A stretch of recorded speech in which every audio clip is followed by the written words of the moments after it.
ইসলামের ইতিহাসে এমন কিছু মুহূর্ত আছে যা চিরকালের জন্য খোদাই হয়ে গেছে। নবীর বিদায় হজের ভাষণ ঠিক তেমনই এক মুহূর্ত। কল্পনা করুন, লক্ষাধিক সাহাবীর সামনে তিনি তার জীবনের শেষ এবং সবচেয়ে গুরুত্বপূর্ণ ভাষণটি দিচ্ছেন। এটি ছিল গোটা মুসলিম উম্মার জন্য একটা চূড়ান্ত রোডম্যাপ। কিন্তু সেই ভাষণের একটা কথা যা আমরা ছোটবেলা থেকে শুনে আসছি, পোস্টারে দেখছি, সেই কথাটা নিয়ে একটা বিশাল প্রশ্ন আছে। আজ আমরা ঠিক সেই প্রচলিত ধারণাটারই গভীরে যাব, ঐতিহাসিক দলিল আর মূল উৎস ঘেটে দেখব আসল ঘটনাটা ঠিক কী ছিল। তো আমাদের আজকের এই অনুসন্ধানের যাত্রাপথটা কেমন হবে চলুন একবার দেখে নেই। প্রথমে আমরা সেই বহুল প্রচলিত উক্তিটা নিয়ে কথা বলবো, যেটা আমরা সবাই জানি।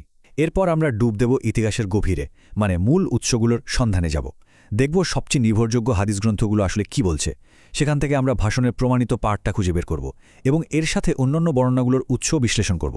এরপর আমরা গাদিরে খুমের ঐতিহাসিক ঘোষণা আর তার তাৎপর্য বোঝার চেষ্টা করব।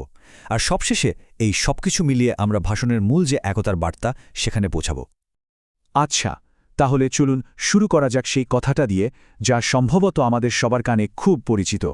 জুমার খুতবা থেকে শুরু করে ফেসবুকের পোস্ট পর্যন্ত সর্বত্রই এই কথাটাই যেন বিদায় হজের ভাষণের মূল ভিত্তি হিসেবে প্রচার করা হয়। এই উক্তিটা আমাদের সবার কাছে ভীষণ চেনা, তাই না? মনে হয় যেন এটাই নবীর দেওয়া চূড়ান্ত নির্দেশনা। আর হবেই বা না কেন, বিভিন্ন বই, বক্তৃতা, এমনকি মসজিদের দেয়ালেও এই কথাটি লেখা থাকতে দেখা যায়। প্রজন্মের পর প্রজন্ম ধরে আমরা অনেকেই এটাকে বিদায় হজের ভাষণের একটা অবিচ্ছেদ্য অংশ হিসেবেই জেনে এসেছি। কিন্তু এখানেই আমাদের আজকের অনুসন্ধানের আসল প্রশ্নটা চলে আসে।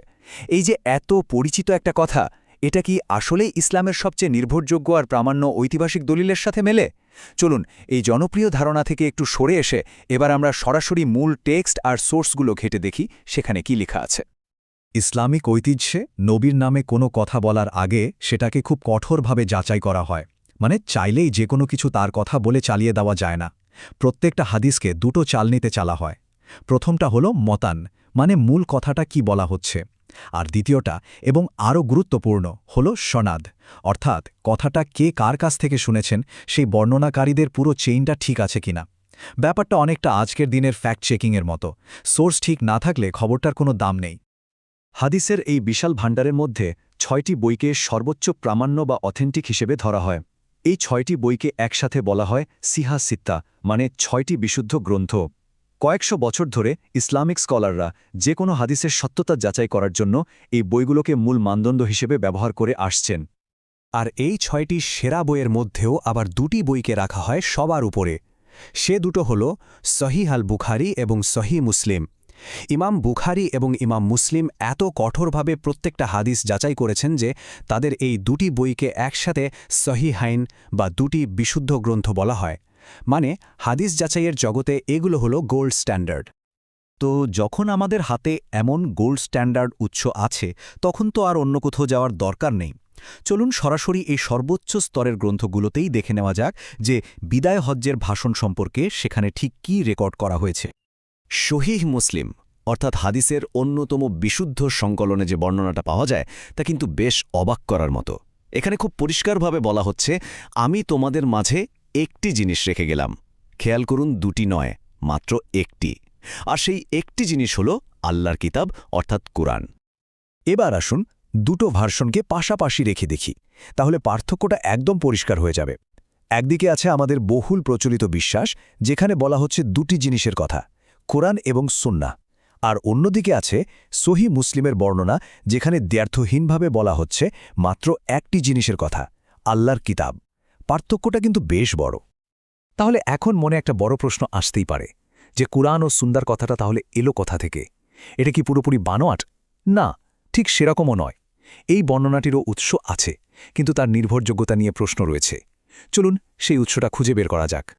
কুরআন ও সুন্নাহর এই সংস্করণটি পাওয়া যায় ইমাম মালিকের মুয়াত্তা এবং মুস্তাদরাকে হাকিমের মতো গুরুত্বপূর্ণ বইগুলোতে।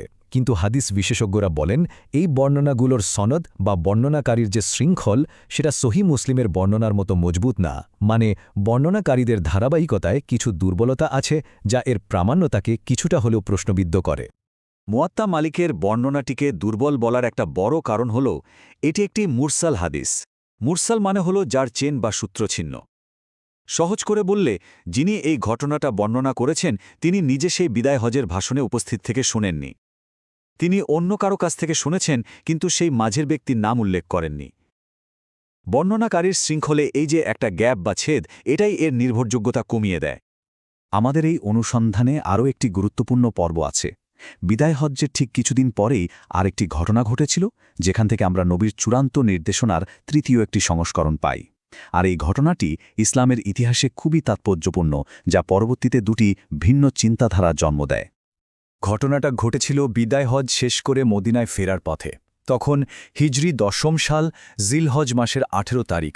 মক্কা আর মদিনার মাঝামাঝি গাদিরে খুম নামে একটা জায়গায় নবীজি হঠাৎ করেই সবাইকে থামার নির্দেশ দেন। যারা এগিয়ে গিয়েছিল তাদের ফিরে আসতে বলেন, আর যারা পেছনে ছিল তাদের জন্য অপেক্ষা করেন। এরপর সবাইকে একত্রিত করে তিনি একটি বিশেষ ঘোষণা দেন। গাদিরে খুমের সেই ভাষণে নবীজি বলেন যে তিনি দুটি ভারী বা গুরুত্বপূর্ণ জিনিস রেখে যাচ্ছেন। একটি হলো আল্লাহর কিতাব, আর দ্বিতীয়টি হল তার আহলে বাইত বা পরিবার। ঐতিহাসিকভাবে এই ঘটনা এবং এই বর্ণনাটি পরবর্তীতে সুন্নি এবং শিয়া মতাদর্শের মধ্যে পার্থক্যের একটি অন্যতম প্রধান কারণ হয়ে দাঁড়ায়, বিশেষ করে ইসলামিক নেতৃত্ব এবং কর্তৃত্বের প্রশ্নে। তো আমরা এতক্ষণ তিনটি ভিন্ন বর্ণনা দেখলাম। একটিতে বলা হয়েছে শুধু কোরআনের কথা, একটিতে কুরআন ও সুন্নার কথা, এবং অন্যটিতে কুরআন ও আহলে বায়াতের কথা। এখন চলুন আমরা আবার আমাদের মূল ফোকাসে ফিরে আসি, অর্থাৎ আরাফাতের ময়দানে দেওয়া সেই মূল বিদায় হজের ভাষণের অবিসংবাদিত বা বিতর্কমুক্ত বার্তাটি ঠিক কী ছিল।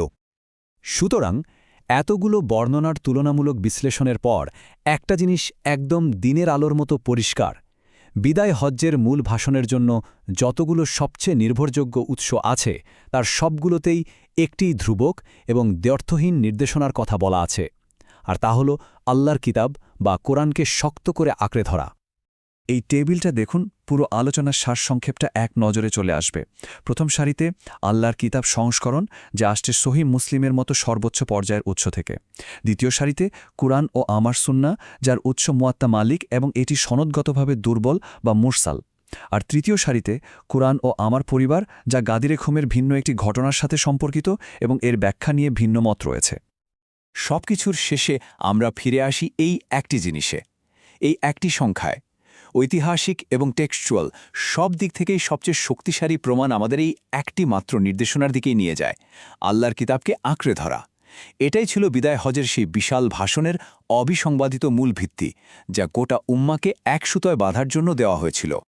আমরা এই বিশ্লেষণটি শেষ করছি একটি বড় প্রশ্ন রেখে।